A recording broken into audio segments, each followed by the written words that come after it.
porque no se trata de mi plan, se trata del plan global del Señor. Y cuando yo entiendo cuál es el plan global y cuál es la asignación que me dio a mí, que le dio a mi casa, no podemos proclamar su nombre desconectados del movimiento de oración, desconectados de una vida de intercesión. O sea, si vemos, no podemos pretender alcanzar una nación, alcanzar un grupo de personas sin orar. Sin orar.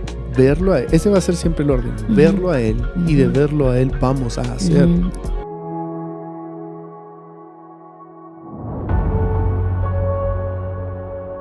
En esta sesión vamos a hablar acerca de algunos reyes que mantuvieron el tabernáculo de David, que estuvimos hablando en la sesión anterior. Y también vamos a ver algunos otros reyes que no mantuvieron ese tabernáculo de David, ese diseño original al momento de reinar, de gobernar sobre Israel. Y antes de ir a los reyes que lo mantuvieron, solo queremos recordar la manera en que David le dio la bienvenida al arca cuando el arca llegó a Jerusalén, después de irla a traer a la casa de Obed-Edom. La Biblia es muy clara, dice que él se vistió de lino fino, él se vistió como los levitas y danzaba delante de la presencia de Dios porque estaba dándole una bienvenida al rey. David, como rey, se podía haber vestido como él quisiera. Él podía haber tenido la mejor ropa, pero el haberse puesto la ropa de un levita, de un sacerdote, para su esposa fue incómodo. Ella, en la palabra está muy claro que ella se ofendió, que como el rey se había bajado tanto su posición y vestirse como los demás y bailar, danzar y ministrar a Jehová. Eso fue lo que más le ofendió a ella. Pero vemos cómo David mantenía un corazón entendido de quién estaba ministrando y por lo tanto él simplemente adoraba, él simplemente lo daba todo al Rey de Reyes. Y habían otros reyes que, igual que David, continuaron con este restablecimiento del tabernáculo de David, haciendo del Señor el centro. Empezando por su hijo Salomón. Empezando por Salomón, porque desafortunadamente hubieron reyes que no lo continuaron. Que los que sí lo mantuvieron y unos que nos llaman mucho la atención fueron Esdras y Nehemías. Hemos estado estudiando mucho acerca de ellos y de cómo participaron de una manera impresionante en traer a diseño, en restablecer lo que estaba torcido. La clave es aquí, es traer a diseño. Traer al diseño original lo que Dios siempre mandó. Y creo que vemos en el mundo cómo todo está fuera de diseño y nuestro trabajo como la iglesia es siempre presentar el diseño de Dios para que las personas puedan meterse en el diseño original. Y llamar, invitar a caminar en ello. Como Nehemías lo hizo. Entonces, en esta tabla, el último que tenemos es Nehemías, y es precisamente porque cuando Nehemías está en una posición de autoridad, llega al templo, se da cuenta que no se está preservando, que no se está manteniendo el diseño original que David había establecido para ministrar a Dios y reinar y gobernar a Israel. Y vemos en Nehemías capítulo 13, versículo 7, lo voy a leer en esta versión, y dice: y me enteré del mal que Eliasib había hecho por favorecer a Tobías, al prepararle un aposento en los atrios de la casa de Dios. ¿Qué está pasando acá?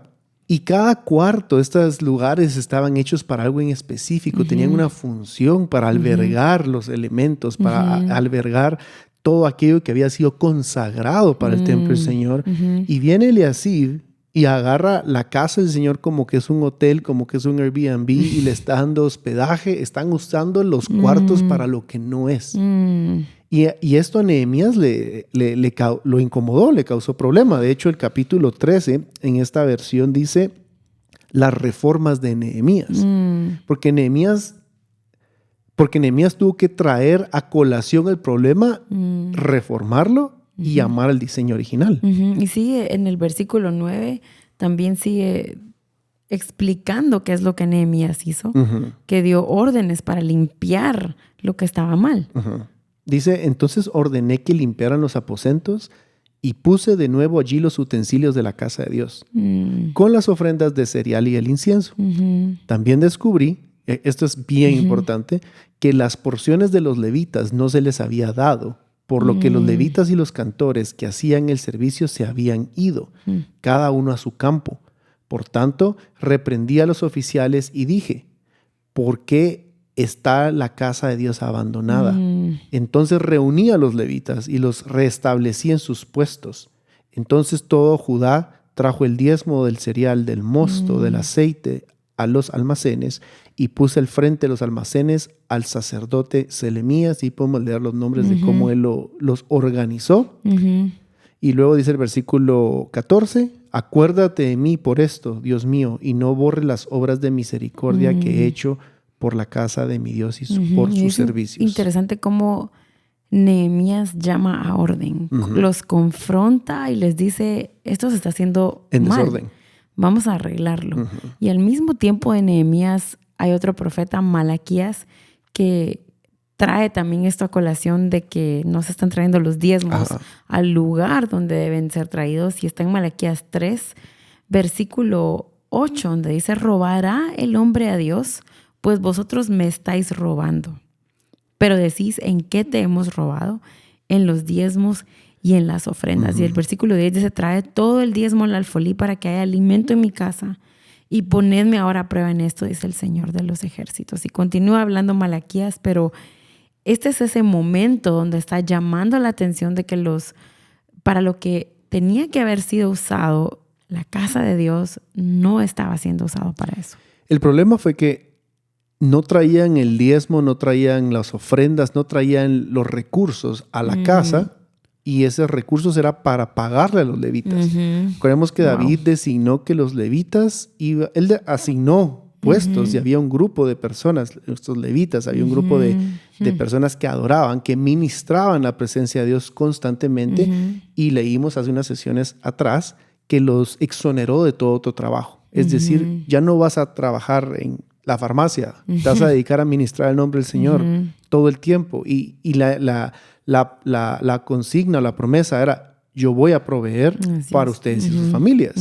Pero no estaban usando el dinero para lo que era, no estaban usando la casa para lo que era, por lo que los levitas se tuvieron que ir al campo, se tuvieron que ir a trabajar, porque obviamente tenían que darle de comer a sus familias, obviamente tenían que encontrar recursos para alimentar a sus hijos, y no se les estaba dando lo que ellos estaban trabajando. Y se distorsionó el diseño de Dios porque el hombre decidió usar la casa para algo más. Para algo más. Usar los recursos para algo más. Claro, y vemos aquí entonces que pasó lo mismo después en Mateo, cuando Jesús entra al templo y ve todo lo que está sucediendo, y vemos a Jesús volteando a las mesas, diciéndoles, están usando mi casa para lo que no es.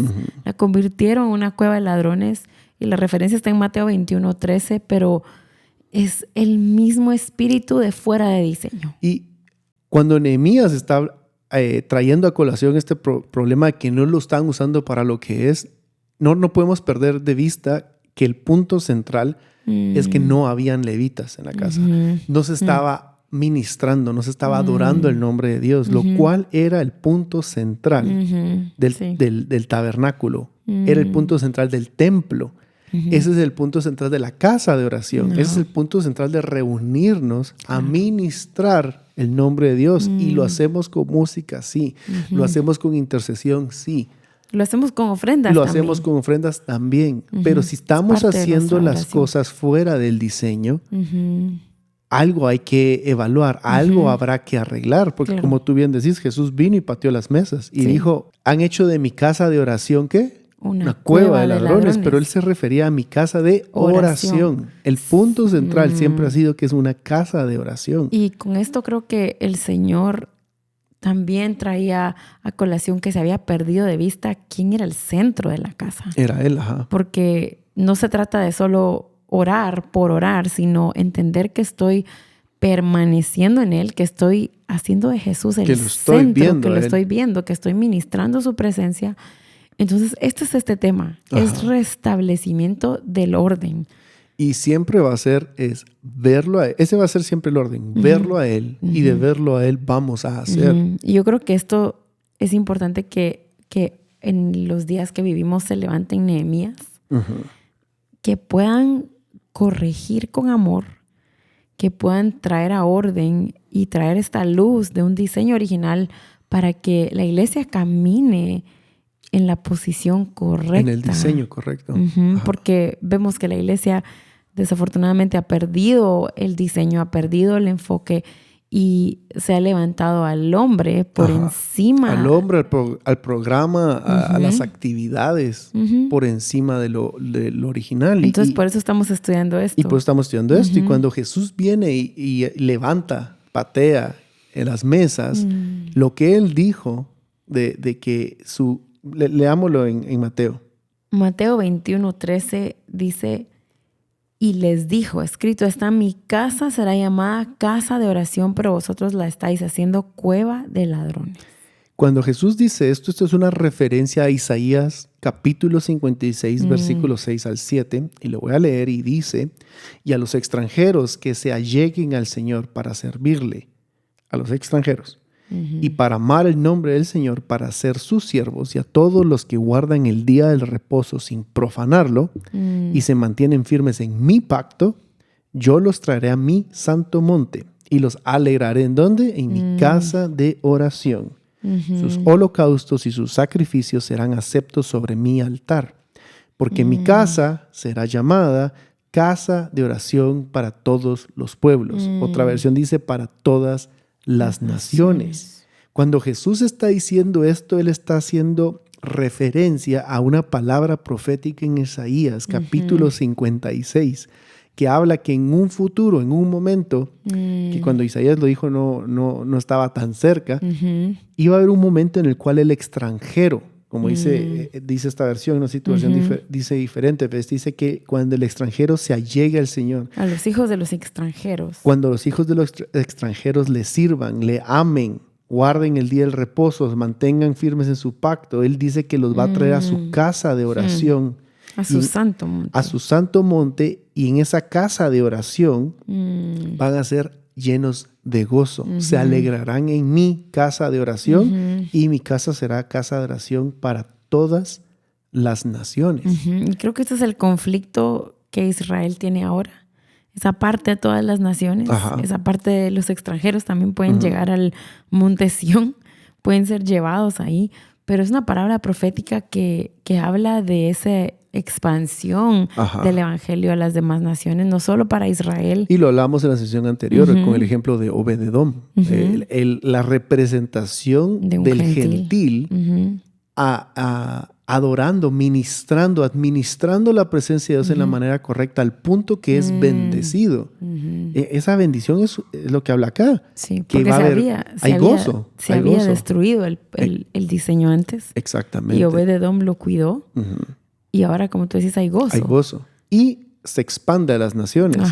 Entonces Jesús, cuando está en este momento en Mateo 21, básicamente le está diciendo, bueno, ¿y la oración? ¿Y la administración dónde está? Hicieron de mi casa todo, excepto lo que tenía que hacer. Y eso es lo que muchas veces pasa en nuestra iglesia, es lo que pasa en la iglesia actual. Hacemos todo excepto orar. No estamos hablando de una iglesia nuestra en particular, estamos hablando de la iglesia de Cristo. En las naciones. Hacemos todo y menospreciamos lo que originalmente fuimos llamados a hacer, que fuera una casa de oración en donde nos gozamos y se expande a las naciones. Cuando Jesús profetizó esto, él dijo, mi casa será llamada. Él estaba hablando. Entonces, mi casa de oración. Exacto. Entonces, queremos por eso traer este diseño una vez más, y nos van a escuchar decir la palabra diseño muchas veces porque es el diseño celestial. No es nuestro diseño, es algo que está en la palabra, pero que se ha perdido. Entonces queremos traerlo a memoria para poder meternos en eso. Ahora, cuando Jesús habla esto en tiempo futuro, que será llamada casa de oración, cuando está haciendo referencia a Isaías 56, que es una palabra profética de los gentiles siendo agregados, injertados, podemos entenderlo en dos fases. Nosotros en este momento estamos en la fase número 1. Lo queremos poner de una manera muy práctica, ¿verdad? No es que así esté, pero es una manera... Con fines de estudio. Con fines de estudio lo queremos poner de una manera muy práctica.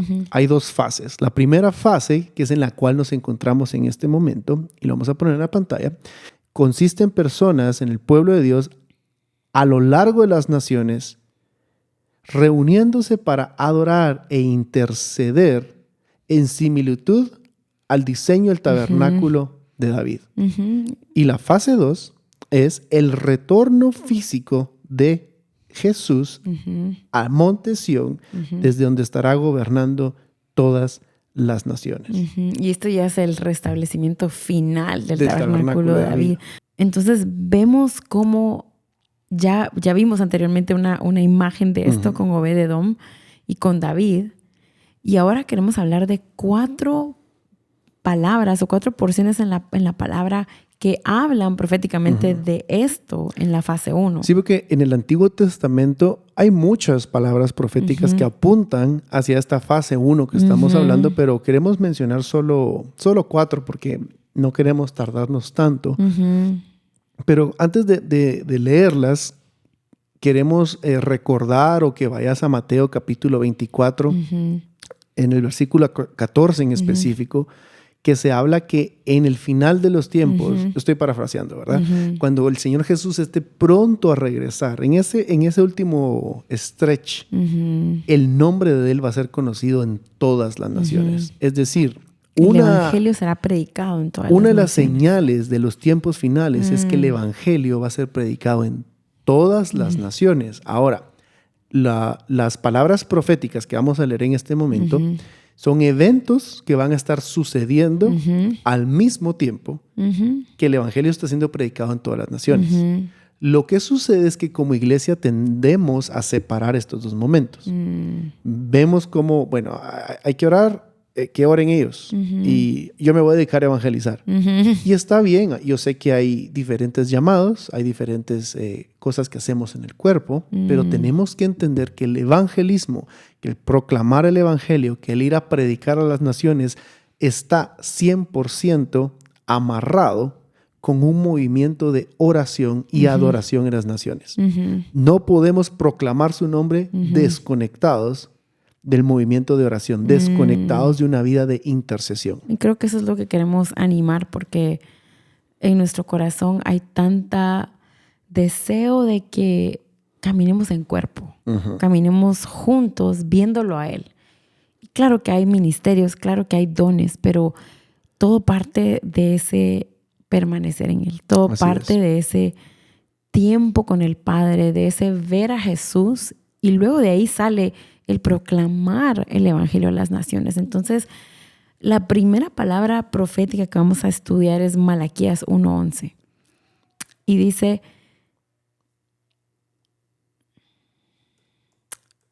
porque desde donde el sol nace hasta donde se pone es grande mi nombre entre las naciones. Y en todo lugar se ofrece a mi nombre incienso y ofrenda limpia, porque grande es mi nombre entre las naciones, dice Jehová de los ejércitos. Aquí, ¿qué está pasando? Hay cosas que hay que resaltar. Se está hablando que su nombre va a ser grande, conocido en medio de las naciones. Y luego, el otro elemento que se menciona, que llama la atención, es el incienso. En la medida, no en la medida, al mismo tiempo que se está dando a conocer su nombre en las naciones, aquí se está hablando de que hay un incienso que está siendo ofrecido.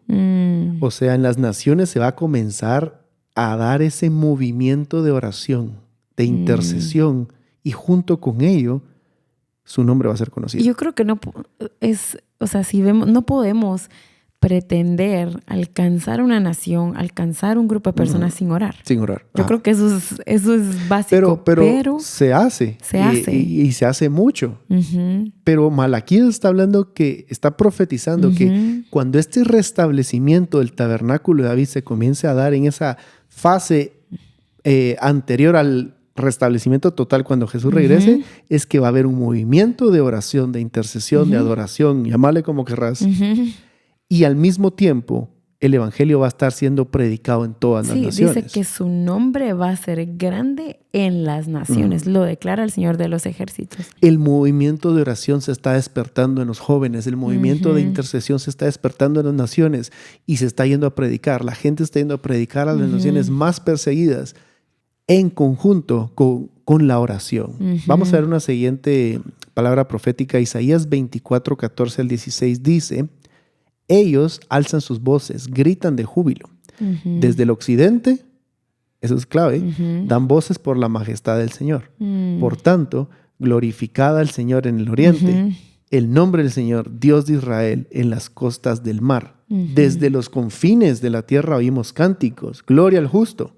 Luego, si ven, les animamos a que puedan leer Isaías 24, 25 y 26, porque son 3 capítulos que van juntos y varios estudiosos de la palabra los consideran como un resumen o una imagen del libro de Apocalipsis en Isaías. Entonces, como en versión como corta. en versión corta. Entonces pueden ustedes, es como el Apocalipsis de Isaías, pero pueden ver cómo se habla de juicio. Desde el capítulo 24 comienza hablando de juicio de Dios contra las naciones. O sea, el final del tiempo. Así es. Ya lo estamos viendo, el juicio de Dios sobre las naciones. Entonces, luego de eso, 25 y 26 habla de los cánticos de alabanza que se están dando. En medio de los juicios, en medio de la tribulación, de la dificultad, ¿qué está pasando en el mundo? Cánticos. Cánticos. Igual que en Apocalipsis. Ustedes pueden leer el libro de Apocalipsis y hay cánticos alrededor de este libro. Entonces, en Isaías 24 se habla de cantar, se habla de que hay un alzar de voces desde los confines de la tierra. O sea, se necesitan esos cánticos, esa proclamación, esa adoración desde los confines de la tierra. Y es interesante ver desde dónde, porque menos esta versión que leí dice desde el occidente hasta el oriente.